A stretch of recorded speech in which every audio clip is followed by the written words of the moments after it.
Bom dia a todos. Vamos dar continuidade aos nossos estudos sobre a LDB, a nossa Lei de Diretrizes e Bases. Então, nós paramos lá das competências dos estados frente à educação. No parágrafo único, fala o seguinte: ao Distrito Federal aplicar-se-ão as competências referentes aos estados e ao município. Então, o Distrito Federal não foge à regra aí e cabe a mesma competência dos estados e do município ao Distrito Federal.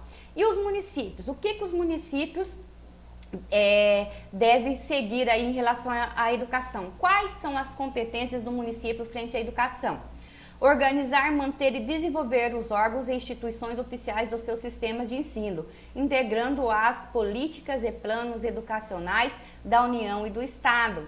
Isso quer dizer o quê? Mesmo que nós sejamos um sistema de ensino, nós temos que nos adequar, integrar as políticas do Estado e do município.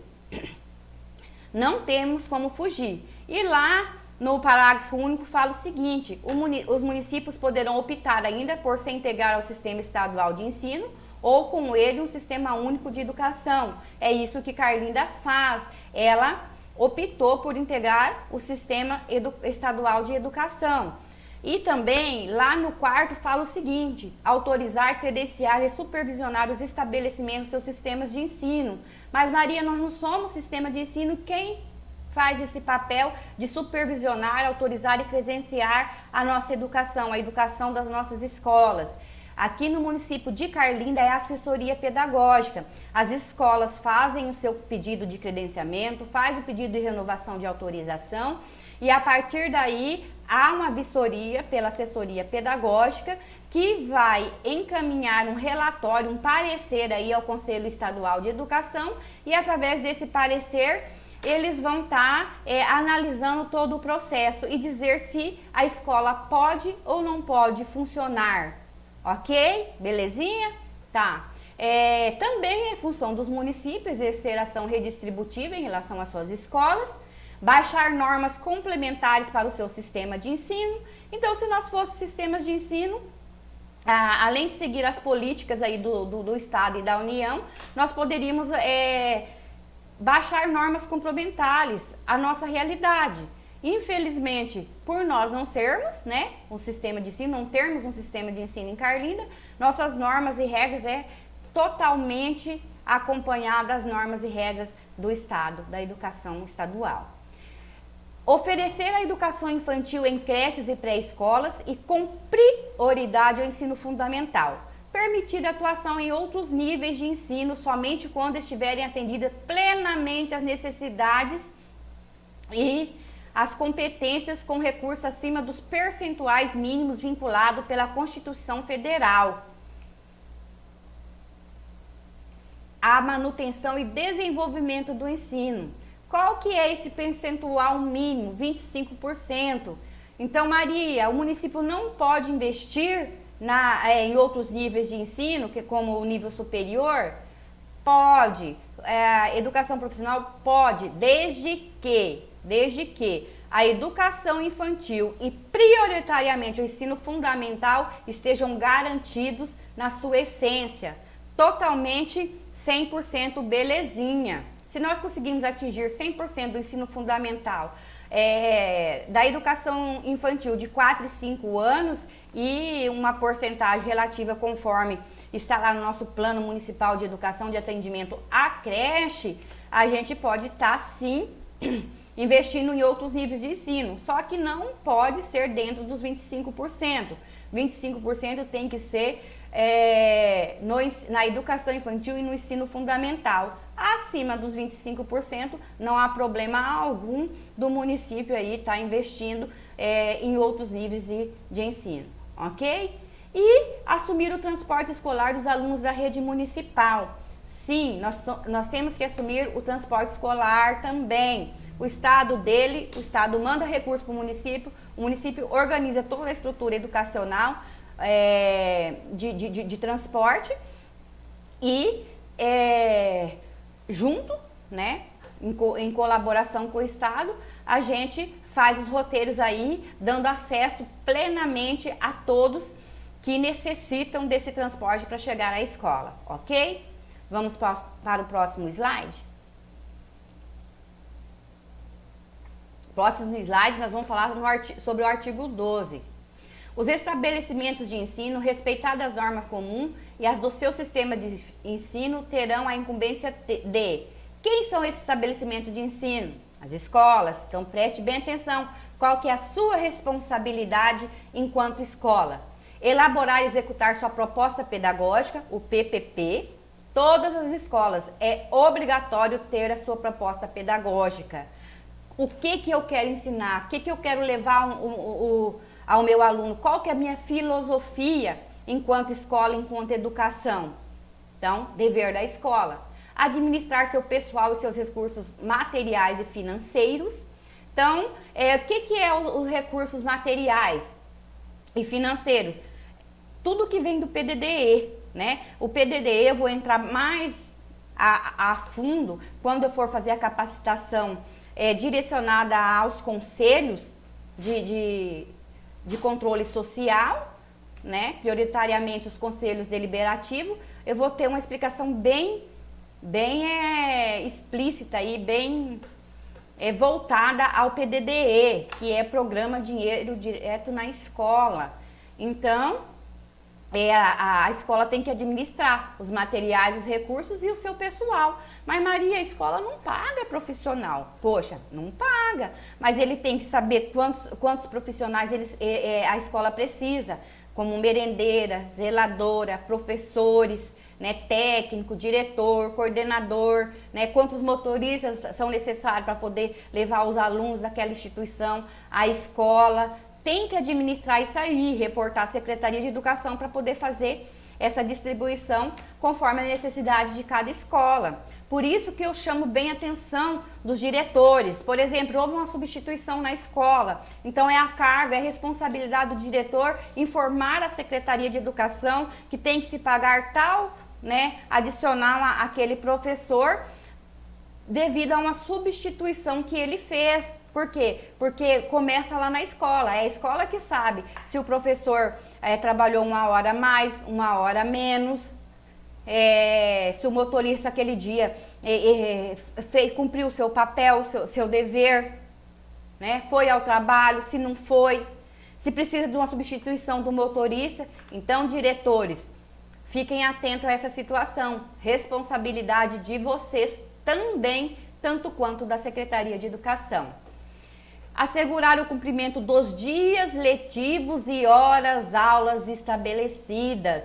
Se uma instituição escolar não cumpre os dias letivos corretamente, as horas-aulas estabelecidas, é responsabilidade da escola, responsabilidade do diretor e do conselho, porque o conselho deliberativo tem que estar acompanhando, sim, o cumprimento dos dias letivos em cada unidade escolar, ok? Em sua unidade escolar, ok? Velar pelo cumprimento do plano de trabalho do docente, de cada docente. Todo o professor tem que ter um planejamento, um plano de trabalho, para poder o quê? Para poder assegurar que aquela criança, que aquele aluno atinja os objetivos, né, que a escola almeja para ele dentro do PPP. E como que eu vou conseguir isso? Então, vou direcionar os coordenadores, vou frisar novamente, coordenadores. Não basta você só folhear o plano de trabalho do professor. Você tem que ir até a sala de aula para ver se aquele plano de trabalho está realmente sendo efetivado pelo docente. Coordenador tem que estar em sala de aula de vez em quando, sim, é necessário. É necessário. Fica a dica aí. E prover meios para a recuperação dos alunos de menor rendimento. São aí as horas de atividades, né? Reforço, professor, esse aluno precisa de um reforço. Né? Preciso de uma professora para auxiliar nesse reforço extra. Então, é de responsabilidade de vocês fazer um levantamento e ver as necessidades. E o município, a Secretaria de Educação, dentro das suas possibilidades, vai estar ofertando a vocês essa ferramenta, né, para poder efetivar aí o reforço para esses alunos, ok? Articular-se com as famílias e a comunidade, criando processo de integração da sociedade com a escola. Informar pai e mãe, conviventes ou não com seus filhos, se for o caso, os responsáveis legais sobre a frequência e rendimento dos alunos, bem como sobre a execução da proposta pedagógica da escola. Então, assim, todo o início de ano, chamar os pais, mostrar qual que é a proposta pedagógica da escola, o que a escola quer atingir em relação aos estudos daquela instituição, quais são as metas para a educação daqueles alunos e a frequência de todos os alunos, né? Informar pai e mãe se convive ou não com esses filhos. E no caso de não ter acesso a esse pai e mãe, mesmo que não conviva com os filhos, tem que informar aos responsáveis legais, ok? Notificar ao Conselho Tutelar do município a relação dos alunos que apresentem quantidade de faltas acima de 30% do percentual permitido por lei. Isso aí é claro como água, ok? Promover medidas de conscientização, de prevenção e de combate a todos os tipos de violência, especialmente a intimidação sistemática, o bullying, no âmbito das escolas. Então, violência, não. Estabelecer ações destinadas a promover a cultura de paz na escola, sempre aí lutar pela paz, a harmonia, o respeito, a tolerância, isso é dever da escola. Promover ambiente escolar seguro, adotando estratégia de prevenção e enfrentamento ao uso e dependência de drogas. Então aí, gente, fazer um trabalho voltado para a prevenção e também o enfrentamento ao uso e à dependência de drogas.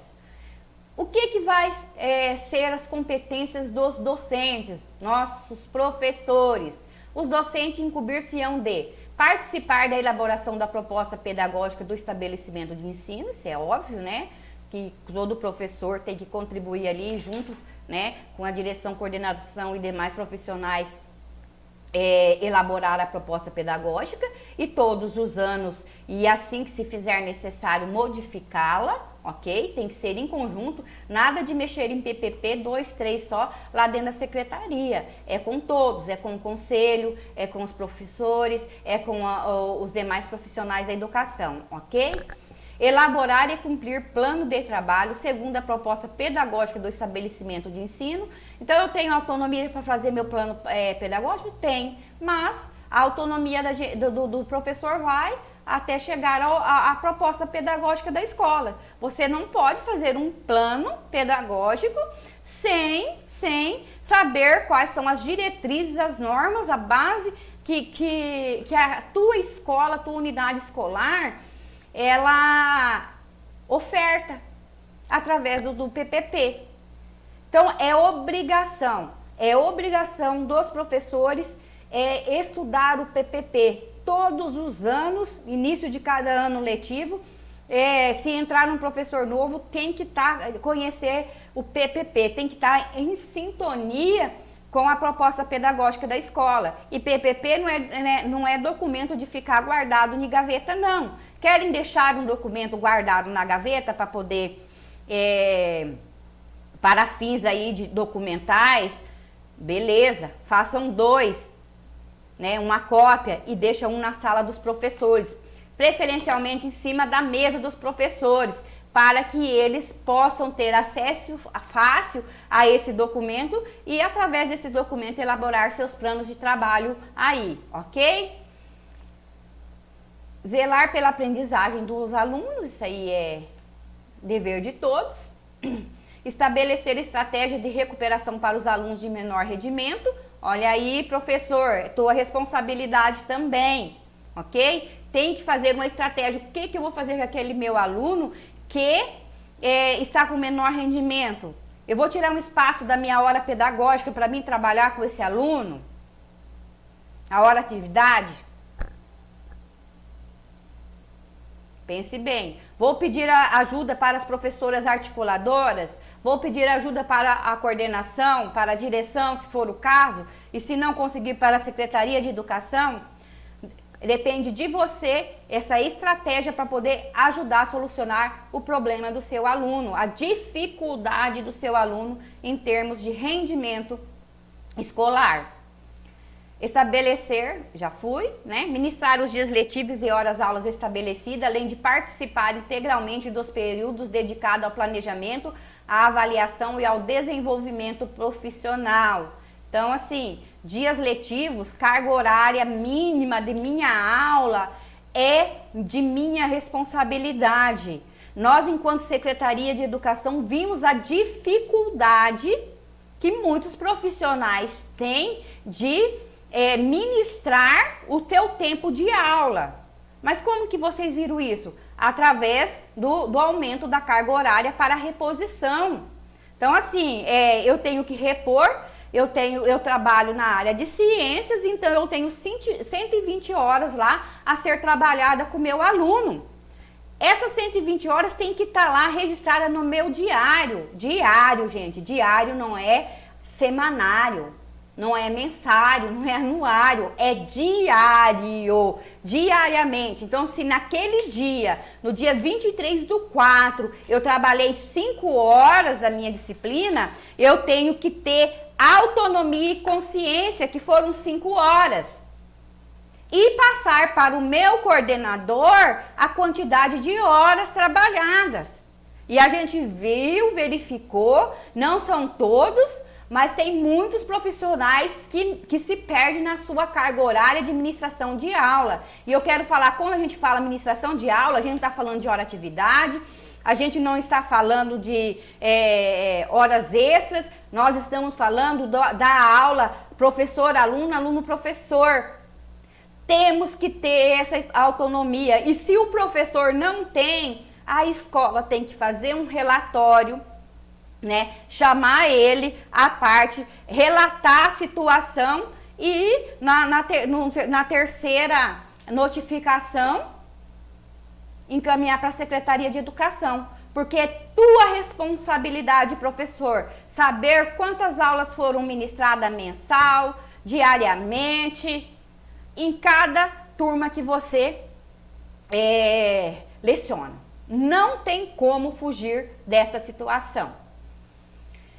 Colaborar com as atividades e articulação da escola com a família e com a comunidade. Então, assim, quando a gente vê algum professor falando, eu não vou participar de uma festa junina, é uma festa cultural, não precisa, não entra na administração das minhas aulas, então não vou ajudar. Você, professor, a partir do momento, você profissional da educação, a partir do momento que você aceitou a tarefa de trabalhar, de ser um profissional da educação, é teu dever, é tua responsabilidade não só ministrar aula, não só cozinhar, não só limpar, mas sim participar de toda a articulação. Porque a educação não acontece só na administração de conteúdos, não. A educação acontece no todo. Quanto que nós não ensinamos...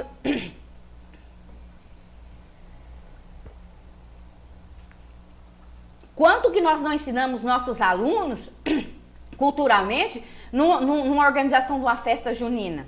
Quantos valores nós não repassamos aos nossos alunos numa organização de uma confraternização do Dia das Mães, do Dia dos Pais, do Dia da Família? Quanto culturalmente não se ganha quando nós fazemos nossa noite cultural, organizamos nossa noite cultural, os nossos alunos, quanto que não aprende culturalmente? Um dia de 7 de setembro. Então, eu falo para você, profissional da educação, se você não quer estar inserido em todo o contexto que a educação exija, repense a profissão que você exerce. Repense, porque educação vai muito além das 4 paredes de uma sala de aula. Ok? Os sistemas de ensino definirão normas de gestão democrática do ensino público na educação de acordo com as suas peculiaridades e conforme os seguintes princípios. 1. Participação dos profissionais da educação na elaboração do projeto político-pedagógico da escola. Participação das comunidades escolar e local em conselhos escolares e equivalentes.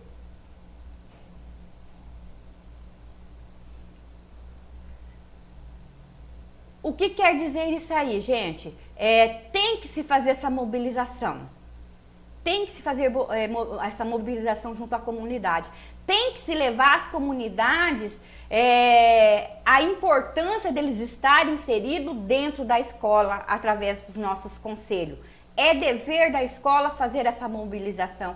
É dever da escola chamar, né, a comunidade, os pais, os alunos a fazer parte desse conselho. Temos que mobilizar a comunidade e levar a importância. Ah, mas está difícil. Está muito difícil organizar, tem que pegar laço, realmente é muito difícil. Só que a gente tem que olhar o pai, por exemplo, eu vou participar de um conselho, eu vou participar no meu horário de trabalho. Por quê? Porque eu tenho esse privilégio de ser um profissional da educação e nesse momento eu vou ser liberada da função que eu estou exercendo naquele momento para poder participar do conselho. Mas se coloque na pele de um pai que tem que trabalhar ali 8 horas por dia, o seu patrão ali não vai liberar ele para sair no meio do dia para poder participar de um conselho. Então, a escola tem que caçar estratégias para que esse pai, a sociedade civil integre, né, esse conselho, que seja à noite, que seja no final de semana, mas tem que participar e as reuniões do conselho deliberativo tem que ser mensal. Todos os meses temos que falar sobre escola com os conselhos deliberativos. Todos os meses, ok? E agora vamos passar para o título 5. O que o título 5 fala? Sobre os níveis e as modalidades de ensino. Há muita confusão nessa questão de níveis e modalidades de ensino. E aqui, nesse momento, nós vamos tentar, né, tirar essas dúvidas de vocês. Da composição dos níveis escolares. A educação básica, a educação escolar compõe-se de educação básica, formada pela educação infantil, ensino fundamental e médio. Então, a educação no Brasil tem 2 níveis de escolaridades. Quais são esses 2 níveis de escolaridade? Educação básica, que é formada pela educação infantil, ensino fundamental e ensino médio, e a educação superior. Então, se alguém perguntar para vocês quantos níveis tem a educação no Brasil? 2 níveis. Educação básica e ensino superior. Fechou? Mas se alguém falar assim, mas educação básica, o que compõe a educação básica? Educação básica compõe lá da educação infantil, ensino fundamental e ensino médio. E a educação superior aí, ao curso de graduação, suas especializações e tudo mais, ok? Aí, esse vermelhinho que vocês estão vendo não está na lei. Eu só trouxe eles para poder tirar algumas dúvidas de vocês. Mas se a educação básica e a educação superior são níveis de ensino, o que são modalidades de ensino, Maria? Então, primeiro vamos lá para as etapas. Se tem 2 níveis de ensino, ok, beleza? Mas o que é a educação infantil, o ensino fundamental e ensino médio dentro da educação básica, dentro desse nível de ensino? São as etapas. Então, a educação básica tem 3 etapas aí. Quais são essas etapas? A etapa da educação infantil, do ensino fundamental e do ensino médio. Ok? Beleza? Tirou a dúvida? Ok. E as modalidades, Maria? O que são essas modalidades? Então, dentro dos níveis de ensino tem as modalidades. Uma educação especial é uma modalidade, pode ter a modalidade de educação especial na educação infantil, no ensino fundamental, no ensino médio e no ensino superior, beleza? O que a educação especial exige? A educação especial existe para atender a demanda de alunos portadores de deficiência ou com doenças mentais. É para isso que existe a educação especial. Então, a gente tem esses portadores de deficiência e doenças mentais em todos os níveis da educação, ok? Educação profissional e tecnológica, já mais voltada aí para o ensino médio e ensino superior.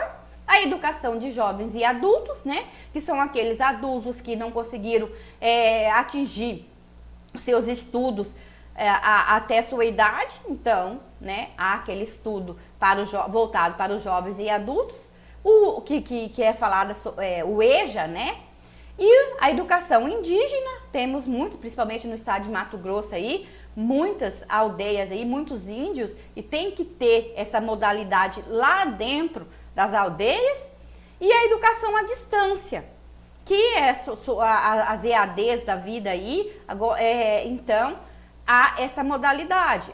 Eu posso, esses dias me ligaram aqui perguntando assim para mim, Maria, tem uma acadêmica nossa que está fazendo uma educação à distância e eu gostaria de saber se vai ter validade o diploma dela, igual a uma educação de presencial. Eu falei, sem problema, claro que tenha. Por quê? Porque lá na LDB fala que podemos ter educação à distância, é uma modalidade. E se ele atingiu a média necessária para se formar em determinado curso, não tem por que nós recusarmos um diploma da educação à distância, ok? E agora nós vamos passar para o capítulo 2 da educação básica. Vamos falar da educação básica aí. Quais são as disposições gerais da educação básica? A educação básica tem por finalidade desenvolver o educando, assegurar-lhe a formação comum indispensável para o exercício da cidadania e fornecer-lhes meio para progredir no trabalho e estudos posteriores. A educação básica poderá organizar-se em séries anuais, períodos semestrais, ciclos, alternância regular de períodos de estudos, grupos não seriados com base na idade, na competência e em outros critérios, ou por forma diversa de organização, sempre que o interesse do processo de aprendizagem assim o recomendar. Isso aí, gente, eu quis dizer lá. Temos autonomia, sim, de organizarmos, desde que estejam parados pela LDB. Então, assim, pode organizar em séries anuais aí, ou períodos semestrais, ciclos, que é o que é a nossa forma, né? Nós trabalhamos com ciclo de formação humana, né? Dentro da idade certa, né? O aluno na idade certa. Alternância regular de períodos de estudos, quer dizer aí, estuda uma semana 8 horas por dia, na outra semana não estuda. Devido a condições climáticas, devido a algumas condições aí de distância que o aluno tem que percorrer, muitos sistemas de ensino organizam a alternância. Uma semana X alunos estuda, na outra semana Y estuda. Então, são períodos irregulares, desde que atinja isso as 800 horas, beleza aí. Mas tem que, lembrando, que isso aí tem que passar pelo Conselho Estadual de Educação e eles têm que aprovar. Mas a gente pode organizar. Como nós organizamos o ciclo. Então, o Conselho observa o nosso ciclo de formação, vê que está tudo ok, bacaninha, e aí eles autorizam. Mesmo assim, são as alternâncias. Grupos não seriados, com base na idade, ok? Na competência e em outros critérios, ou por forma diversa de organização, sempre que o interesse do processo de aprendizagem assim o recomendar. A escola poderá reclassificar o aluno, inclusive quando se trata de transferência entre estabelecimentos situados no país e no exterior, tendo como base as normas curriculares gerais.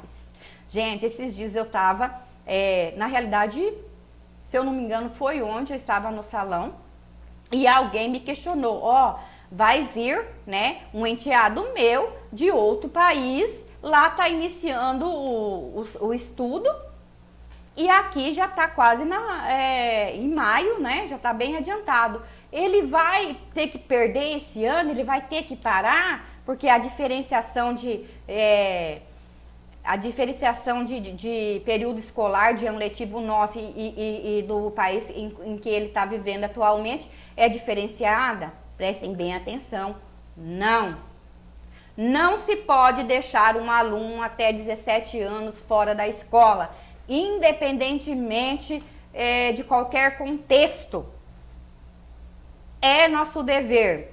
E aí, a escola poderá fazer uma organização de reclassificação daquele aluno. O que é essa reclassificação? Opa, nós temos um aluno aí que chegou lá no país onde ele está morando, começou aí o 7º ano, e ele veio para cá e o 7º ano já está no mês de praticamente maio. O que você vai fazer? Você vai passar determinado conteúdo para aquele aluno estudar e junto com os profissionais da área aí, elaborar uma avaliação para ver se esse aluno tem condições de acompanhar aquele 7º ano. Belezinha?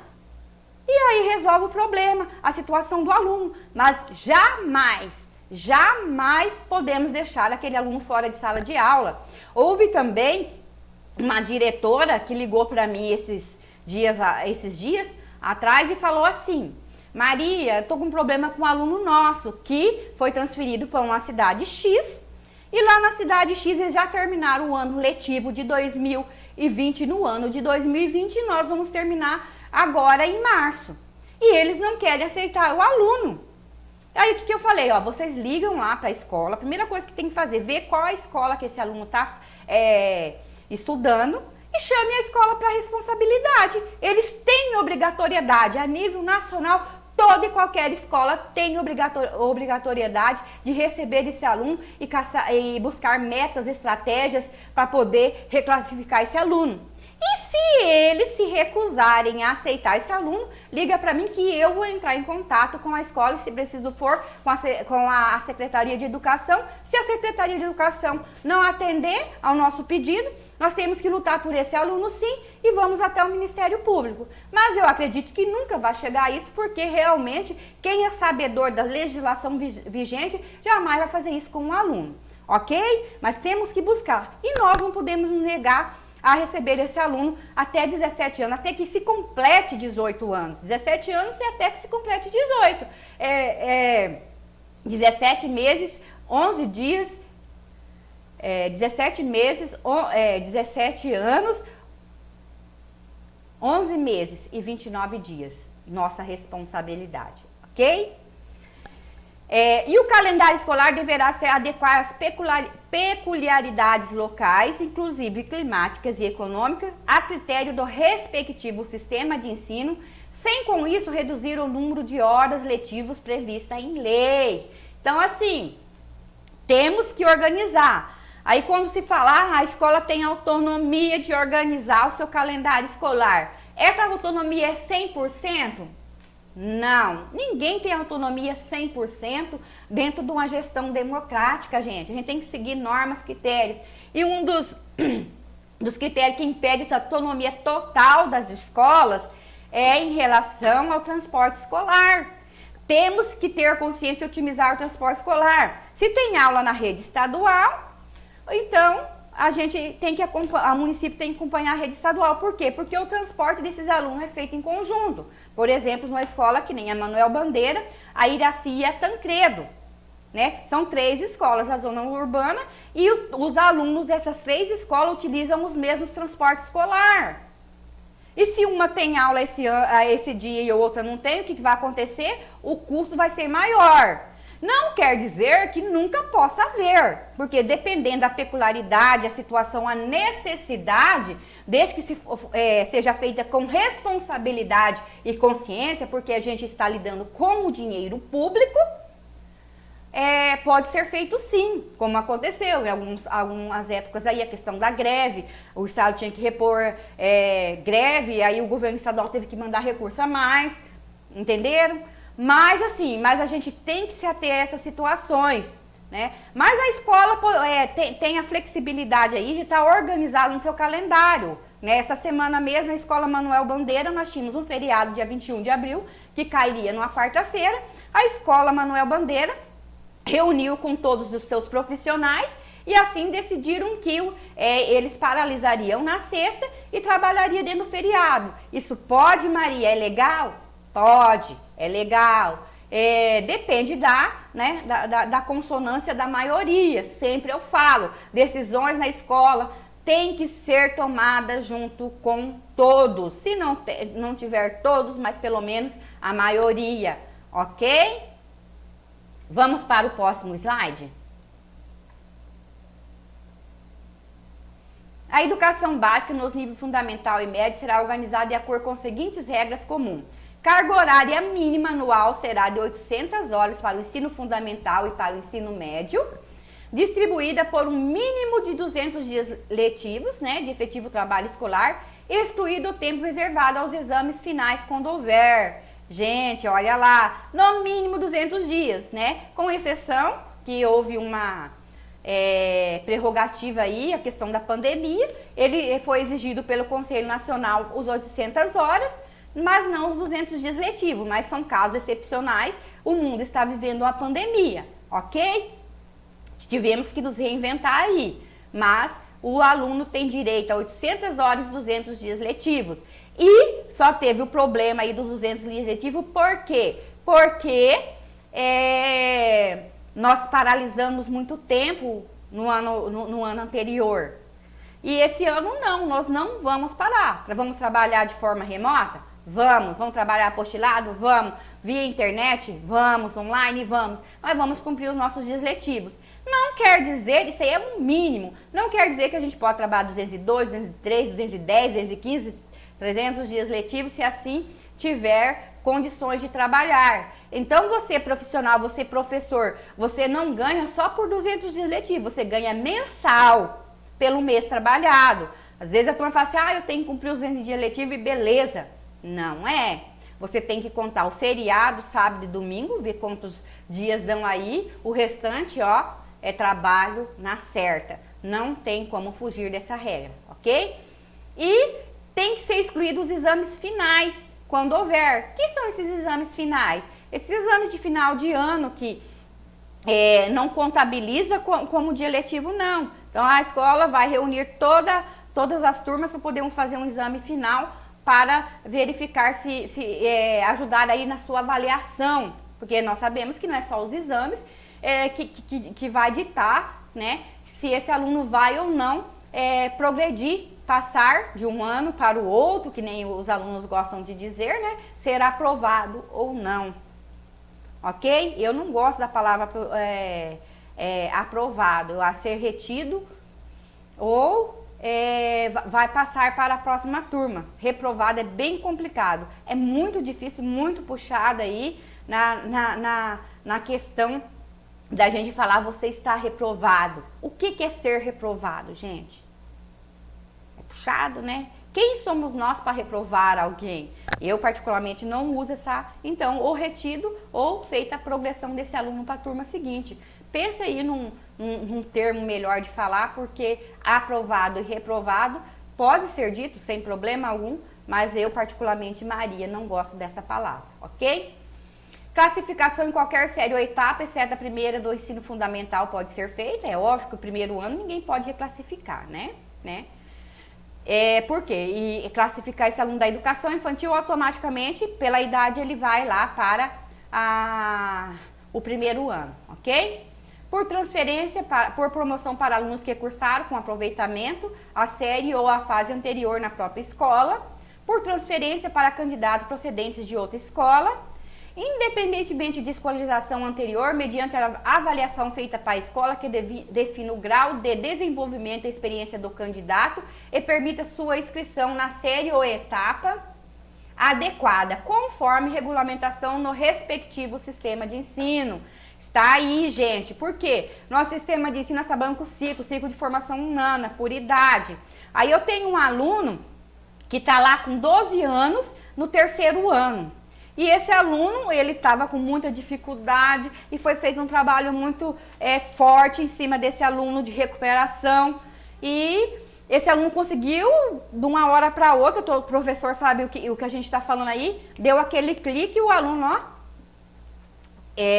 acompanhou. Nada impede desse aluno de ser feito um trabalho aí de reforço, né, de recuperação desse aluno do terceiro ano, fazer uma avaliação e se através dessa avaliação ver que esse aluno tem condições de cursar o quarto ano, o quinto ano, pela idade dele, fazer aí bacana. Mesmo assim, mas lembrando, gente, não adianta você pensar que você vai colocar uma criança de 7 anos, porque ela é muito à frente dos alunos da sua idade, muito lá no quarto ano. Não, tem que respeitar a idade. Porque o aluno, aquela criança, ela não precisa só aprender o conteúdo, lembra-se disso. Ela tem que estar envolvida com crianças da sua própria idade. Não se pode, como não se pode trabalhar, alfabetizar a criança em educação infantil. Se o pai lá quer fazer isso, nada, né? Nós não podemos impedir, mas a educação infantil quer deixar claro isso aí. Isso aí é irregular, é ilegal alfabetizar uma criança na educação infantil. Por quê? Porque tem muitas outras habilidades e competências que aquela criança tem que atingir. Ela tem que amadurecer enquanto criança para depois ir para o primeiro ano alfabetizar na idade certa. O que é alfabetizar na idade certa? A idade certa é de 6 e 7 anos. Você vai matar uma etapa da criança se você alfabetizar aquela criança lá na educação infantil. Não é esse o dever da escola. Isso não é isso que a base nos orienta, nos manda, porque a base é lei. Se é lei, nós temos que cumprir. Então, quando você vê uma criança aí, a não ser que essa criança queira muito, se desenvolve, é o pai na escola, mas a escola não. Cuidado com a alfabetização de crianças na educação infantil, ok? A verificação, né, do rendimento escolar observará os seguintes critérios. O que é o rendimento? Avaliação contínua e cumulativa do desempenho do aluno. O que é essa avaliação? Todos os dias, todos os momentos. Aquele aluno está com dificuldade na escrita, mas olha, tem uma oralidade excelente. Aquele aluno não fala nada, mas tem uma escrita, né? A gente vê o domínio dele nas respostas escritas, nas atividades repassadas. Então, a gente não pode avaliar um aluno somente pelo que ele fala ou pelo que ele escreve. A gente tem que ver o conjunto do todo. Então, tem que ser contínua essa avaliação. Não é uma prova ou um teste que seja de final de bimestre que vai definir o aprendizado do seu aluno. Não é uma avaliação contínua. E é óbvio que aquele teste vai ajudar, né, naquela avaliação, porque tem que haver esforço, tem que ter responsabilidade. Gosto de avaliações, gosto de teste, provas assim. Eu não sou contra, eu gosto, eu apoio, mas não pode ser a única ferramenta de avaliação do rendimento escolar. O aluno é um ser humano, é um todo. A educação é muito mais que conteúdos. Lembre-se disso. Com prevalência dos aspectos qualitativos, a qualidade do ensino daquele aluno, sobre os quantitativos e dos resultados ao longo do período sobre os eventuais provas finais. Então, acabei de falar isso aí. Vamos avaliar a qualidade do desenvolvimento daquele aluno. Eu lembro, quando eu era diretora, e a gente, quando é diretora de uma escola pequena, a gente é diretora e coordenadora, como eu frisei anteriormente, e eu tinha uma aluna que tinha sérios problemas psicológicos, problemas, né, de retardamento cognitivo aí. E certo dia ela tinha dificuldade em falar, ela não falava, né, balbuciava, saía pela metade as palavras, interação, socialização, né? E um certo dia, essa aluna foi estudando e progredindo lá. Pode-se reter esse aluno conforme o laudo, conforme orientação da psicóloga. Antes de você reter um aluno que tem problemas, que quer laudificado, gente, passa ela por uma consulta com a psicóloga, chama a psicóloga da educação até a sua escola. Esses alunos precisam, e junto com o relatório da psicóloga, ela vai ajudar vocês a dizer se realmente é conveniente para esse aluno ser retido, para ficar com alunos de outra faixa etária que não a dela, ou se ela tem que continuar, porque o cognitivo dela nunca vai alcançar o de uma criança que não tem aquele retardamento, aquele problema, aquela deficiência, aquele problema mental. Então, tem que ter ajuda sim. Todos os profissionais da educação podem pedir a seus diretores. E pedindo aos diretores, a gente os diretores pedem aqui a agenda na Secretaria de Educação e a nossa psicóloga vai até lá para poder fazer essa avaliação junto com o professor, sem problema algum. E continuando minha história, quando essa aluna, um certo dia, ela discutiu, ela brigou com uma criança, claro que foi nada sério, né? Nós ficamos contentes. Pela briga? Não. Porque aquela criança que ficava recanteada, que não falava, não tinha nenhuma socialização, e ela foi progredindo, foi socializando, foi conversando, e um dia teve coragem de se defender. Você sabe que essas briguinhas de crianças, intriga, nada sério, é comum na unidade escolar, essas divergências, né? E ela reagiu. Então, foi uma avaliação positiva que aquela criança, ela conseguiu reagir.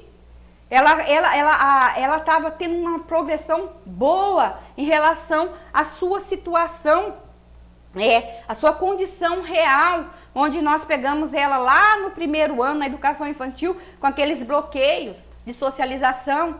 Então é uma vitória, é uma avaliação positiva, ok? Não que a gente, né, é óbvio que foi chamada atenção, que foi conversado, reprimido qualquer tipo de violência, ou mesmo que seja verbal, né? A gente reprimiu isso na escola, mas quando sentou o corpo docente, a direção com a professora ali, vimos que foi um ponto positivo no avanço comportamental da criança, ok? Possibilidade de aceleração dos estudos para aluno com atraso escolar, isso já comentamos. Possibilidade de avanços nos cursos e nas séries mediante verificação do aprendizado. E não adianta fazer uma provinha, uma avaliação de fase de conta e falar assim, ela pode ir, ok? Tem que se fazer uma avaliação bem feita. E se vê que aquele aluno, principalmente pela idade, você passa um determinado conteúdo para eles estudar em casa, pedir ajuda aos professores ali, sem problema algum, ok? E avançar esse aluno. Aproveito de estudos concluídos com êxito e obrigatoriedade de estudos de recuperação, de preferência paralelas ao período para os casos de baixo rendimento escolar e serem disciplinados pelas instituições de ensino em seus regimentos. Pessoal, neste momento aqui eu gostaria de chamar a atenção a todos vocês. Eu sei que no primeiro vídeo nós trabalhamos sobre a questão de perfil aí de profissionais, de diretor, de coordenador, e houve poucos questionamentos. Aliás, não houve nenhum questionamento. Então a gente se pergunta assim, ou foi bem explicado, ou ninguém não entendeu nada, simplesmente não perguntaram. No segundo vídeo foi sobre a Constituição Federal. Né? São poucos capítulos, né? Então a gente está esperando ainda, aguardando se há algum questionamento de alguma, né? Houve alguns, até agradeço, né?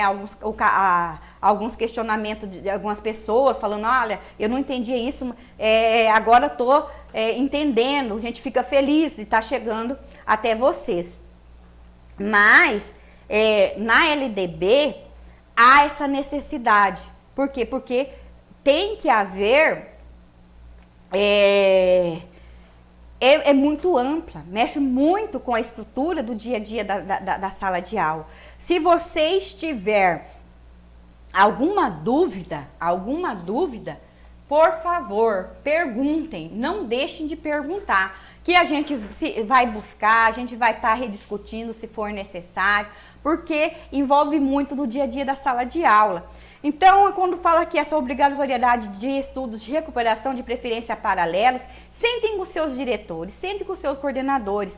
Quando nós falamos em educação integral, nós falamos da educação de 4 horas em sala de aula e atividades extras no período, né, de no mínimo 7 horas, de 3 horas assim, como música, dança, teatro, violão, capoeira, karatê. Então são atividades extras.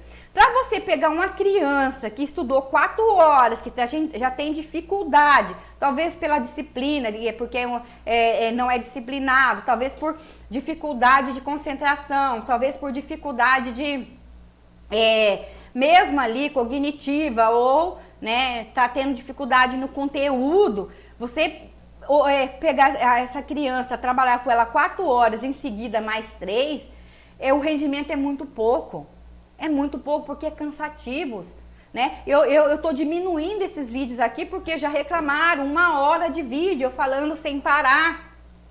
Isso cansa. E você imaginou uma criança 7 horas estudando sem parar? Será que isso é proveitoso? Será que está tendo alguma relevância? Então vamos buscar alternativas, vamos buscar períodos paralelos. Eu mesmo joguei numa discussão para os diretores aí, quando retornar às aulas presenciais, após o diagnóstico e ver que essas crianças têm essa necessidade de reforço, de recuperação, da perca dos conteúdos, que nós sabemos que a educação tem um desafio enorme, enorme, enorme, mais do que a gente está tendo hoje pela frente aí. Nós temos que lutar muito junto com as famílias aí pela recuperação dos estudos dessas crianças. Como que vamos fazer? Eu, em minha visão, enquanto secretária, já passei para os diretores, para as professoras aí, trabalhar os sábados só com aquelas crianças que têm dificuldade.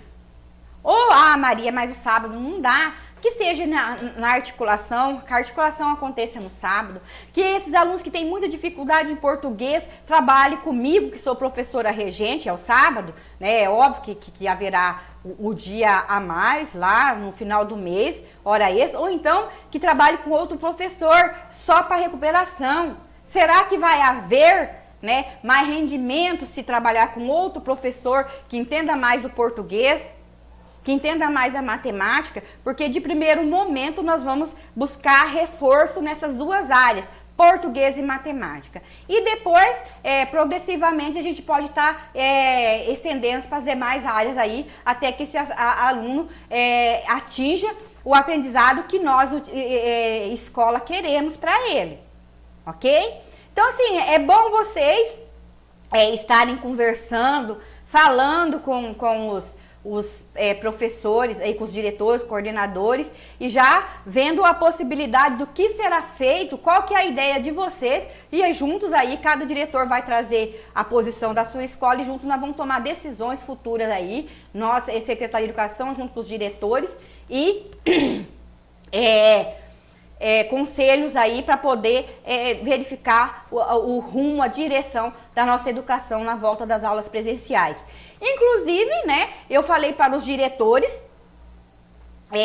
que nós iríamos fazer um papel, né, com todas essas especificidades de diário, do que deve ser feito, que eu tenho que anotar, da questão dos dias letivos aí, que haverá aí a mais para esses alunos de reforço, né, se entra ou se não entra na questão da carga horária, o que eu vou fazer com esses alunos. Mas devido ao curso de capacitação, que era esse curso aqui, esse curso que eu estou ministrando para vocês, foi um curso, né, que eu ministrei para a capacitação de diretor e coordenador, lá no final do ano. Mas teve diretor e coordenador que não participou, e então eu me propus a fazer para eles e também para os profissionais. Na época nós atingimos, se eu não me engano, entre 23 a 27 profissionais que participaram do curso, nós abrimos a todo mundo. Mas devido à pandemia, nós não conseguimos atingir nem, se atingir aí 20, uns 15% do público-alvo da educação para esse curso. Então, assim, é direcionado para diretor, coordenador e todos os da escola. Por quê? Porque tudo que é discutido aqui, todo profissional da educação tem que saber. Todo profissional da educação tem que saber. Então, a gente vai dar essas instruções e por eu fazer esse curso, é óbvio que lá para o curso de diretor e de coordenador, era só 2 dias, então foi presencial, havia discussão, questionamento. Eu consegui passar, né, das 7 ao meio-dia e das 1 às 18, esse curso, essa parte minha. E no outro, a parte foi a parte pedagógica. E eu fiz, né, por exemplo, a LDB mesmo, nós discutimos só uma partezinha lá. Então, aqui é um curso mais completo. Por isso, a importância de todos, mesmo aqueles que já assistiram, né, fizeram a capacitação no final do ano, assistir esse vídeo com a gente esses vídeos, esse ciclo de estudo, porque está bem mais, né, estendido aí. E aguardem na questão dos conselhos também, é bem interessante, todo mundo tem que participar. Então, a gente vai estar fazendo, nós estamos complementando aquele curso, né, fortalecendo o mesmo, para que se tenha uma capacitação aí de maior qualidade, onde todos possam enxergar a educação, ok? E não se esqueça, professores, cobrem nos seus coordenadores e diretores essa discussão aí. O que nós vamos fazer pós-pandemia? Como nós vamos recuperar esse aluno? Né? Qual que é a sua ideia? Porque é a voz do diretor e do coordenador que chega à Secretaria de Educação. E eu vou falar para vocês aqui, todas as decisões tomadas aqui no âmbito da Secretaria de Educação é tomada em conjunto. Nós chamamos todos os diretores, eu falo que eu não sou secretária, não sou gestor da educação sozinha, eu sou gestora junto com os 7 diretores, né? As 5 diretoras e 2 diretores, e com o conselho, sempre um membro do conselho municipal e um do Sintep. Então, cada portaria, cada lei, cada norma, cada regra é discutido. Então, Maria, né, secretária de Educação, Daiane e Fabiana, coordenadoras pedagógicas, e os nossos conselhos, com seu representante, o conselho municipal, claro, e o conselho e o sindicato, com os diretores e diretoras, ok? Que é a voz de vocês.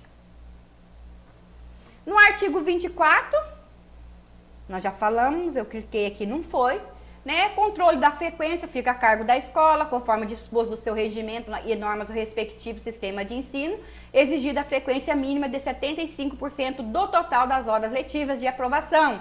Tem que ter 75%, em casos específicos, que é aquelas situações que eu citei lá, de fazer a reclassificação. Cabe a cada instituição de ensino expedir históricos escolares, declarações de conclusão de série, diplomas ou certificados de conclusão de curso com as especificações cabíveis. A carga horária mínima anual de que trata o inciso 1 do CAPT deverá ser ampliada de forma progressiva no ensino médio para 1.400 horas. Isso aí, exigido lá depois da base, em 2017. Devendo os sistemas de ensino oferecer no prazo máximo de 5 anos pelo menos 1.000 horas anuais de carga horária a partir de 2 de março de 2017. Então, até 2022 é obrigatoriedade do Estado aí ofertar aí até 1.400 horas para o ensino médio. Pelo menos 1.000 horas, né, anuais aí. Como nós somos só ensino fundamental, eu não sei qual é a situação do Estado em relação a isso. O sistema de ensino disporão sobre a oferta de jovens e adultos e de ensino noturno regular, adequado às condições do educando, conforme o inciso 6 do artigo 4. É aqueles alunos que não podem estudar durante o dia, tem que ser, né, ofertar à noite e assim por diante. Os currículos da educação infantil, do ensino fundamental e do ensino médio devem ter base nacional comum curricular, é essa que nós temos o nosso DRC aí, e a ser complementada por cada sistema de ensino. Nosso DRC é a BNCC e DRC que foi complementada a situação nossa aqui do município de Carlinda. Nós não temos o sistema de ensino, mas tivemos através do Conselho Municipal que foi aprovado o nosso DRC e está em vigência aí, ok? Exigida pelas características regionais e locais da sociedade, da cultura, da economia e dos educandos. A nossa DRC foi feita em conjunto com todos, rede municipal e rede estadual, porque o DRC é um documento de todas as duas redes, ok? A educação física, fica atenta aí, professores, principalmente professores de 1º ao 9º ano, ou de 1º ao 5º ano, e da educação infantil que não gosta de trabalhar a educação física com seus alunos. É educação física, eles vão lá, vão brincar só, jogam uma bola e não sei o que, e eu não vou fazer, nessa semana eu não vou trabalhar educação física. É obrigatório 2 horas por semana.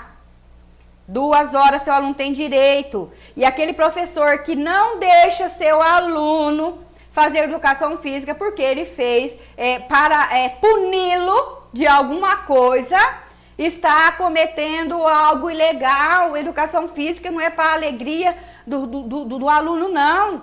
Ela é obrigatória. Professor de educação física, me ajudem aí. É obrigatória. é uma disciplina e você não pode punir o aluno deixando ele sem fazer educação física, não. Isso aí, ó, dá problema sério para o docente. A educação física integrada à proposta pedagógica da escola é componente curricular obrigatório da educação básica. O que é educação básica? Educação infantil, ensino fundamental, ensino médio, né? Sendo a sua prática facultativa ao aluno. Aí sim, não é facultativa ao professor. O professor tem que trabalhar porque é obrigatório, as 2 horas semanais. Agora, se o aluno, por algum motivo, não quer fazer educação física, é facultativa aí para o aluno. A integralização curricular poderá incluir, a critério do sistema de ensino, projetos e pesquisa envolvendo os temas transversais de que trata o CAPT. Tem que ter os temas aí, trabalhar com os temas transversais, porque é necessário. Nós temos que incluir os temas transversais dentro da educação, porque educação não é só conteúdo, é valores, é forma de vida, é socialização e a gente consegue muito disso nos temas transversais aí dentro da educação. A exibição de filmes de produção nacional constituirá componente curricular complementar integrado à proposta pedagógica da escola. Quem em seu PPP tem isso? Te pergunto. Lei lá de 2014. Eu sabia? Eu já sabia que era obrigatório. Acho que eu já falei em reunião de diretores. Né? Não sei se foi esse ano, não sei se foi de um mandato anterior, mas eu já falei. Filme é obrigatório, filme nacional, filme educativo, filme que ajuda. Pelo menos 2 horas mensais. Ok? Então, vamos rever nossos PPPs aí, nossa política. Se não tem isso aí, nosso PPP está falho. Conteúdos relativos aos direitos humanos e à prevenção de todas as formas de violência contra a criança e o adolescente serão incluídos. Olha lá, conteúdo. Como temas transversais nos currículos escolares de que trata o caput desse artigo, tendo como diretriz a Lei 8.069 de 13 de julho de 1990, que é o Estatuto da Criança e do Adolescente, observada a produção e distribuição de material didático adequado. Quem, gente? Quem? Qual professor que já incluiu o Estatuto aí na sua disciplina? Quando foi trabalhado o Estatuto, as leis aí, o que pede? Gente, vocês já fizeram uma capacitação, vamos fazer uma sala de educador. Vamos fazer uma sala de educador bacana. É o que precisa. Pergunta, faça uma enquete na sua escola. Quem conhece o ECA? É obrigatório, gente, nós conhecermos o ECA. Quem que já trabalhou o Estatuto da sua escola, larga o dedo aí, ó.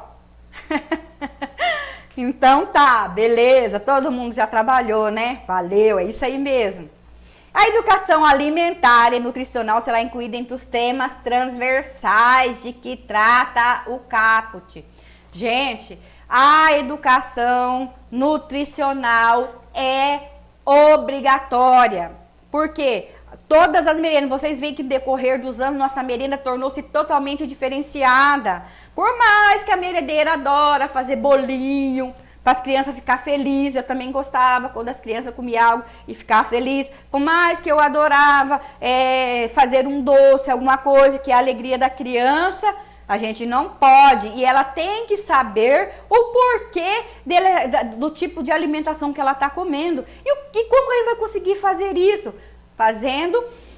Incluindo entre os temas transversais a nossa a questão da alimentação saudável, nutricional. Quem no seu PPP tem aí a educação alimentar e nutricional incluída nos temas transversais? Opa, todo mundo, né?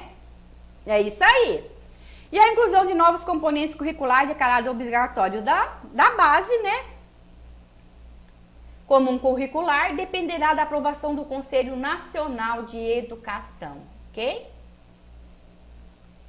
Né? O artigo 27 são os conteúdos curriculares da educação básica, observarão ainda os seguintes diretrizes: difusão de valores fundamentais ao interesse da sociedade, essa questão de valor, de ética, gente. Então, aonde nós, enquanto servidores, nós temos que ter uma postura, né? Ter valores também, porque como que a gente vai ensinar aqui dentro de sala de aula, ou aqui na cozinha, ou aqui no refeitório, no pátio da escola, se lá fora a gente não comunga desses mesmos valores? Então, a gente está indo contra, né, esses valores aí, contra os ensinamentos da gente. Aos deveres e direitos dos cidadãos de respeito ao bem comum e à ordem democrática, tem que colocar na cabeça das nossas crianças, dos nossos jovens, dos nossos alunos, enfim, que o Estado, a democracia é a arte, a política é a arte do bem comum. E às vezes eu só quero o individual. Se para mim tá bacana o individual, aconteceu um bem político aí individualmente, beleza, os outros que se dane. Não, é o bem comum. Tudo que nós fazemos dentro de um país, de uma nação, de um município, tem que ser voltado para o bem comum. Cuidado com o individualismo aí. Temos que pregar isso e temos que, né, fazer viver essa arte do bem comum. Começando dentro da escola, né? Olhando o que é melhor para a escola no todo, tem que ser feito. Não é que é o melhor para professor XY, para merendeira XY, ou para motorista XY, ou diretor ou coordenador. É o que é melhor para todos, para a maioria. Sempre a maioria, né? Consideração das condições de escolaridade dos alunos em cada estabelecimento, né? Orientação para o trabalho, promoção do desporto educacional e apoio a práticas desportivas não formais. Temos que apoiar as práticas esportivas. Esporte é vida, é disciplina, né? É lazer, é necessário. E a oferta da educação básica para a população rural. O sistema de ensino promoverão as adaptações necessárias à sua adequação e às peculiaridades da vida rural e de cada região especialmente. Então, assim, nós somos um município pequeno, né? Mas mesmo assim nós temos aí 5 escolas rurais, né? 4 municipal e 1 estadual. E a gente tem que se adaptar à realidade de cada um. Tanto é que das 4 escolas rurais, 3 funcionam num turno só. Por quê? Pela quantidade de alunos. Mas valorizar essas escolas rurais aí, gente. Conteúdo curriculares comum, né? Interesse dos alunos da zona rural. Gente, a hortas tão necessária. Levar esses alunos à horta. Falar sobre o conhecimento que se tem no campo. Levar atividades relacionadas ao campo. Carlinda é um município predominantemente rural, de pequenas propriedades. E tem uma vasta... conteúdo para se trabalhar na rural. Vocês já foram num sítio com seus alunos? Ah, mas eu só vou se for feira da ciência. Não, vamos num sítio que está lá fazendo um trabalho diferenciado, de enxerto, de ordenha. Tem tanta coisa bacana para poder ensinar aí ao aluno da zona rural. Pense bem nessa situação, gente. Isso aí é interessante. Nós estamos confinados, né? Nós estamos confinados a trabalhar distante do nosso aluno, nós distante de vocês, professores. É muito complicado isso. Então, quando a gente tiver essa oportunidade, se Deus quiser, vai ser em breve, vamos pedir a Deus que essa situação pandêmica acabe logo. Então, vamos valorizar mais esse contato, vamos olhar nosso aluno de uma forma diferenciada, vamos sair dos muros da escola, né? Isso aí é muito bacana. Organização escolar própria, incluindo a adequação do calendário escolar às fases do ciclo agrícola e às condições climáticas. Por exemplo, a escola X ficou 15 dias, hoje não acontece mais. Mas eu já fiquei diretora de uma escola num certo tempo aí, 15 dias parada, porque não tinha estrada. O ônibus não passava. Então foi terrível, uma situação que vocês sabem quando chove demais. Época muito chuvosa, tem esses contratempos, né? E aí a gente teve que adequar o nosso calendário para poder respeitar os dias letivos e as 800 horas. E pode acontecer com outras situações aí também. E o fechamento, ó, gostaria de falar isso aqui agora, ó, bingo! Ai, a Maria defende as escolas da zona rural. A Maria defende. Eu não defendo as escolas da zona rural, defendo os alunos da zona rural. Porque quem convive, quem vive, quem passa na pele, o que vive, um aluno que anda 2 horas dentro do transporte escolar, para chegar até a unidade escolar, sair de casa 5 horas, 5 horas e chegar às 7 na escola. Não é fácil, gente. É triste. Andar 4 horas, passar 4 horas do seu dia dentro de um transporte escolar.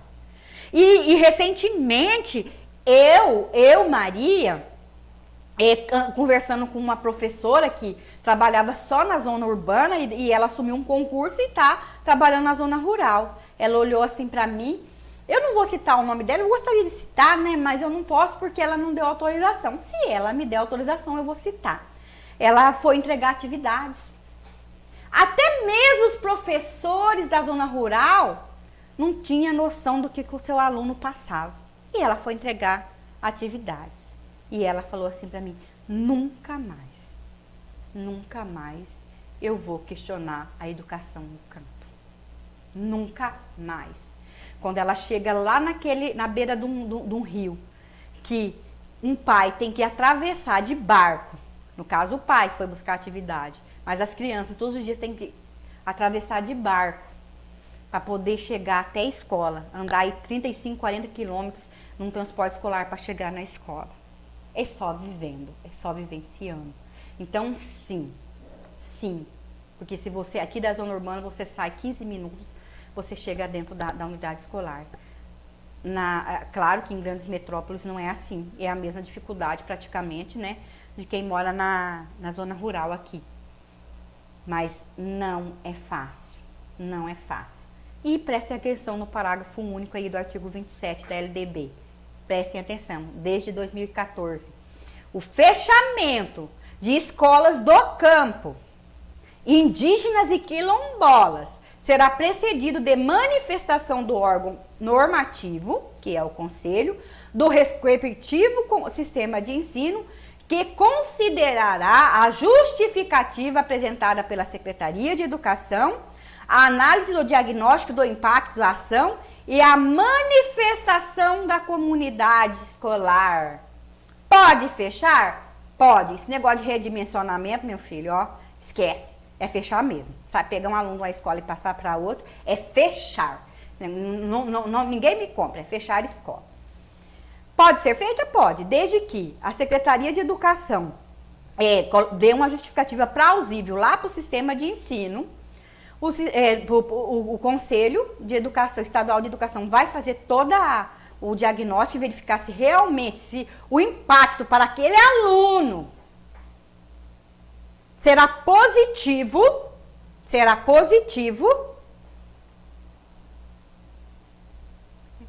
então, sem problema. Mas eu não posso fazer isso sem a manifestação da comunidade escolar. A voz final é da comunidade escolar. Se tiver tudo bem, beleza, bacana para aquela comunidade escolar, com certeza a gente vai ter êxito aí na decisão. Se não, não. Ok?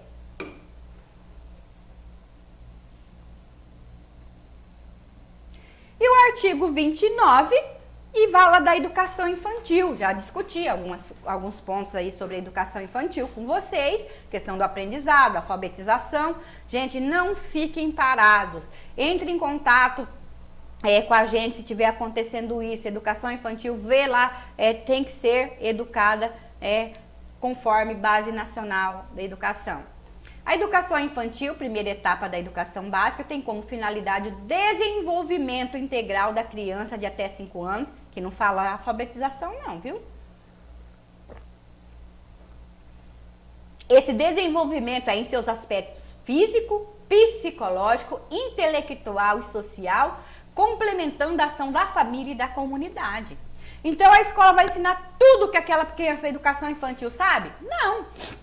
Porque quando uma criança entra na escola, eu já comentei anteriormente, ele sabe muitas coisas. Por quê? Porque ele está ali vivendo com sua família. A família ensina, educa, a sociedade, a comunidade. Quando ele sai, ele vai a uma igreja, ele vai a uma praça, ele vai a uma festa com sua mãe, com seu pai, ele está aprendendo. E a função da educação infantil é isso, tá? É desenvolver integralmente junto com a família e com a comunidade. É uma complementação do que a criança aprende na família e na comunidade. É óbvio, né? Eu posso te falar, eu não tive oportunidade de colocar meus filhos aí em creche, porque morava na zona rural, não tinha essa oportunidade, mas eu acompanhei meus netos, né? Que estudaram em creche, né? Eu tenho 2 netos que já de idade de creche, o outro já está no ensino fundamental, e a gente percebe que juntando família, comunidade e escola, aquela criança tem um desenvolvimento muito maior do que quando é sua família e comunidade. Por isso a necessidade da criança estar na escola. Então essa complementação aí. A educação infantil será oferecida em creches ou entidades equivalentes para crianças até 3 anos de idade, ok? E para a escola para crianças de 4 e 5 anos de idade, 4 anos a partir do dia completados até 31 de março, ok? A educação infantil será organizada de acordo com as seguintes regras comuns. A avaliação mediante acompanhamento e registro do desenvolvimento das crianças, sem objetivo de promoção, mesmo para o acesso ao ensino fundamental. Então, tem que se avaliar sim, tem que se avaliar, porque a partir de uma avaliação, de um diagnóstico, a gente está vendo se aquela criança está progredindo, né, no seu aspecto físico, psicológico, intelectual e social. Se não está, tem que ter relatório. E mesmo que não seja como promoção, é de responsabilidade do docente fazer um relatório final aí para poder levar junto com a sua declaração para o ensino fundamental. Por quê? Porque aquele professor, quando pegar aquele aluno para poder alfabetizar lá no primeiro ano, ele já vai poder ter uma ideia do desenvolvimento físico, psicológico, intelectual e social daquela criança. Pois é através do relatório aí que aquele professor vai se embasar, ok? A avaliação mediante acompanhamento e registro de desenvolvimento das crianças sem objetivo de promoção, foi o que eu falei agora. Carga horária mínima anual de 800 horas, distribuída por no mínimo 200 dias letivos de trabalho educacional, também tem que cumprir isso aí. Atendimento da criança de no mínimo 4 horas diárias para o turno parcial e de 7 horas para a jornada integral. Não são 8 horas ou 10 horas, que tem creches integrais aí que trabalha 10 horas, né? A criança entra ali 7 horas e vai até às 17 horas. Conta aí quantas horas, né? Então, controle de frequência pelas instituições da educação de pé escolar, exigir a frequência mínima de 60% do total das horas. Então, assim, de 800 horas, o que vocês vão fazer? 60 horas é obrigatória, um pouco menos que o ensino fundamental, que é 75%, ok? E a expedição de documentação que permita atestar os processos de desenvolvimento e aprendizagem da criança. Então, aqui, gente, a educação infantil tem que expedir relatório de final de ano. Tanto a creche, quando o aluno vai sair, quanto a educação infantil. Por quê? Porque o professor que vai trabalhar com aquela criança tem que ter um documento onde já mostra para ele quais são os aspectos aí que precisa ser trabalhado naquela criança, ok? E o ensino fundamental, da seção 3, ensino fundamental obrigatório com duração de 9 anos, é o que a gente tem, gratuito nas escolas públicas, iniciando aos 6 anos de idade, completados até 31 de março, e terá por objetivo a formação básica do cidadão, mediante o desenvolvimento da capacidade de aprender, tendo como meios básicos o pleno domínio da leitura e da escrita e do cálculo. Por isso que a gente vai direcionar os reforços aí na leitura, no português e na matemática, domínio da leitura, da escrita e do cálculo, porque é extremamente necessário. Compreensão do ambiente natural e social, o sistema político, da tecnologia, das artes e dos valores em que se fundamentam a sociedade. Olha aí que tem que ensinar o ambiente natural, social, o sistema político, tecnologia, valores e aí por diante. Desenvolvendo a capacidade de aprendizagem, tendo em vista a aquisição de conhecimentos e habilidades e a formação de atitudes e valores. O fortalecimento dos vínculos de família, dos laços de solidariedade humana e de tolerância recíproca em que se assenta a vida social. Fortalecimento dos vínculos de família aí, gente, não temos como a gente fugir aí dos problemas sociais, a escola tá carregando nos ombros, não, a gente tem que ajudar, tá? Sempre que vocês precisarem de alguma ajuda extra, fala para os professores, falam com os seus coordenadores para poder pedir ajuda aí para a nossa psicóloga, se precisar das coordenadoras da Secretaria de Educação, se precisar da secretária e eu puder ajudar também, ou a gente tem que unir forças para ajudar esse fortalecimento de vínculo. E é facultado ao sistema de ensino desdobrar o ensino fundamental em ciclos, que é o que a gente está fazendo, né? Foi facultado, mas nós optamos. Os estabelecimentos que utilizam a progressão regular por séries podem adotar no ensino fundamental o regime de progressão continuada, que é nosso caso. Então, só retém lá no terceiro, no sexto e no nono ano, sem prejuízo da avaliação do processo de ensino-aprendizagem, observadas as normas do respectivo sistema de ensino. Só que, gente, eu vou falar uma coisa para vocês. Se lá no final do terceiro ano, acho que do primeiro e segundo, não, no terceiro ano, se ver necessidade daquele aluno ser retido, retenha. Por quê? Porque, né, não vai. Aí lá no quarto ano, tá lá no quinto ano pro sexto ano, gente, aquele aluno tá com muita dificuldade. Se vocês verem que o prejuízo dele está no sexto ano, será maior do que ele passar para o sexto ano e ir para uma turma que ele não ainda está preparado, retenha, tá? Tudo tem exceção. Só que assim, retenha com responsabilidade. Retenha em conversação com a sua coordenadora, com a sua diretora. Retenha com a aprovação da família, essa conscientização da família que é necessário. Então, assim, busque alternativas para amparar. Tudo registrado, tudo colocado. Porque retenha com uma avaliação talvez da psicóloga ali, que vai ver que o prejuízo desse aluno na turma seguinte talvez seja maior. Utilize meios, né? Ampare documentalmente, ampare em seus regimentos internos das escolas essa retenção, ok? Mas nunca quer dizer que realmente você não vai poder reter. Então, use a retenção, se for necessário, extremamente necessário. O ensino fundamental regular será ministrado em língua portuguesa, assegurar às comunidades indígenas a utilização de suas línguas maternas e aos processos próprios de aprendizagem, já comentei isso lá na Constituição. O ensino fundamental será presencial, sendo o ensino à distância utilizado como complementação da aprendizagem ou em situações emergenciais. Está aí, gente. Lá em 96, quem imaginaria que fosse ler a LDB lá em 96 iria exigir uma situação emergencial que nem nós estamos vivendo hoje e estamos fazendo o ensino à distância. Mas pode, em situações de emergência, é o que nós estamos vivendo, tá?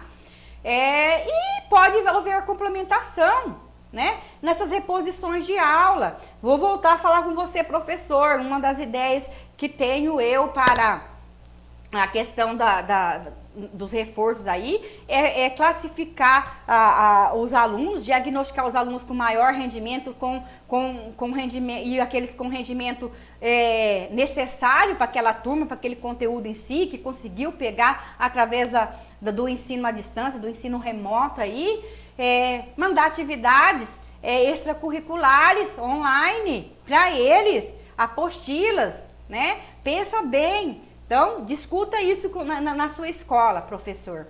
E o currículo do ensino fundamental incluirá obrigatoriamente conteúdos que tratem dos direitos das crianças e dos adolescentes, tendo como diretriz a Lei 8.069, de 13 de julho de 90, que institui o Estatuto da Criança e do Adolescente, observada a produção e distribuição de material didático adequado. Então, assim, temos que saber o que está lá na lei, no ECA, ok, gente? O ECA é de suma importância para conhecimento de todos nós. Gente, foi 1h e 24 minutos, segunda parte da LDB. Mas eu acho necessário, não adianta eu ler para vocês e simplesmente não falar nada, não comentar.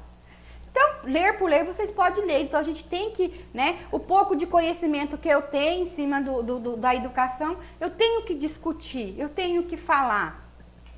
E eu só vou conseguir através desses vídeos. Então você não precisa, né, para mim um pouquinho mais puxado, tem que estar tomando uma aguinha, a garganta seca.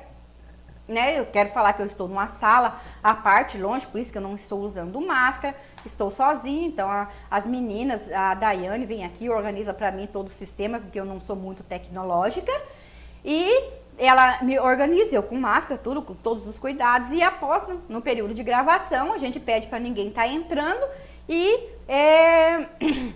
eu fico sem a máscara. Mas é necessário discutir. É necessário discutir, é necessário que os conselhos deliberativos saibam, é necessário que os professores saibam e assistam a esses vídeos. E principalmente os diretores e coordenador, vou pedir para as meninas, os diretores e os coordenadores que fizeram a capacitação do final de ano.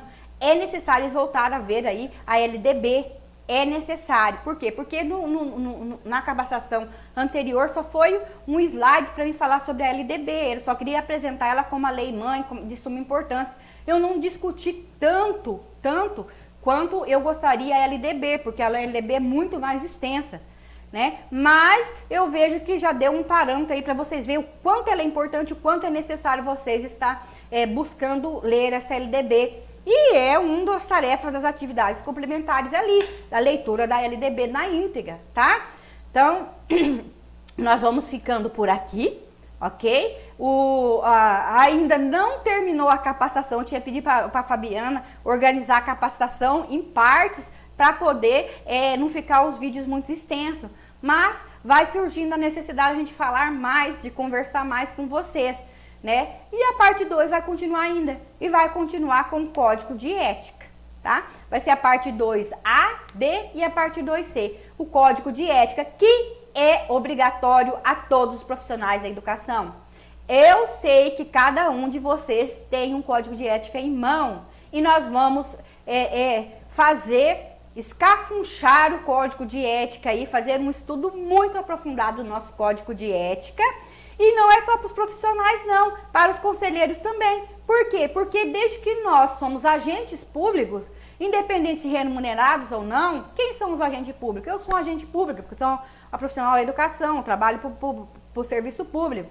O conselheiro também é um agente público, mesmo que ele não seja remunerado, ele representa o público através do momento que ele foi nomeado enquanto conselheiro aí no caso, ok? E é obrigatório sim, né, o código de ética para todos, né? Se algum profissional não assistir o código de ética, eu gostaria que todos os vídeos, né, assistir os vídeos do código de ética, gostaria que os diretores reportassem, escrevessem, porque é essencial, porque a gente vai fazer um questionário à parte para esse profissional, porque é essencial que todos nós sabemos aí dos nossos direitos, dos nossos deveres, o que nos é permitido e o que não é permitido, ok? Mas vai ser um estudo bastante bacana, vocês vão ver aí que vai ajudar bastante, né, no entendimento de nós enquanto profissionais aí, trabalhadores da administração pública no todo. Muito obrigado pela atenção, espero que tenha contribuído com todos vocês, espero receber alguns questionamentos, algumas dúvidas aí, se não houver não tem problema, tá? Mas que vocês peguem aí a Constituição Federal, no quesito lá, o que diz sobre a educação, que peguem a LDB, estudem, né, que vai ser uma das leituras complementares aí, e sigam assistindo os nossos vídeos aí, porque realmente é algo inovador. Eu vejo que esses vídeos é inovador, nunca se trabalhou tanto a estrutura total da educação que nem nós estamos fazendo agora, porque é necessário, vimos que as leis, por mais que existam, nós não temos aí o total conhecimento. Não é o total conhecimento que está se passando nesses vídeos, mas é um conhecimento base aí da importância de cada uma dessas leis para nós, para o nosso trabalho, para a sociedade em geral. Um bom dia a todos. Se vocês estiverem assistindo esse vídeo à tarde, boa tarde. Se for à noite, boa noite. Que tenham um bom final de semana, né? E que Deus possa nos abençoar, continuar nos abençoando a cada dia. Até o próximo vídeo.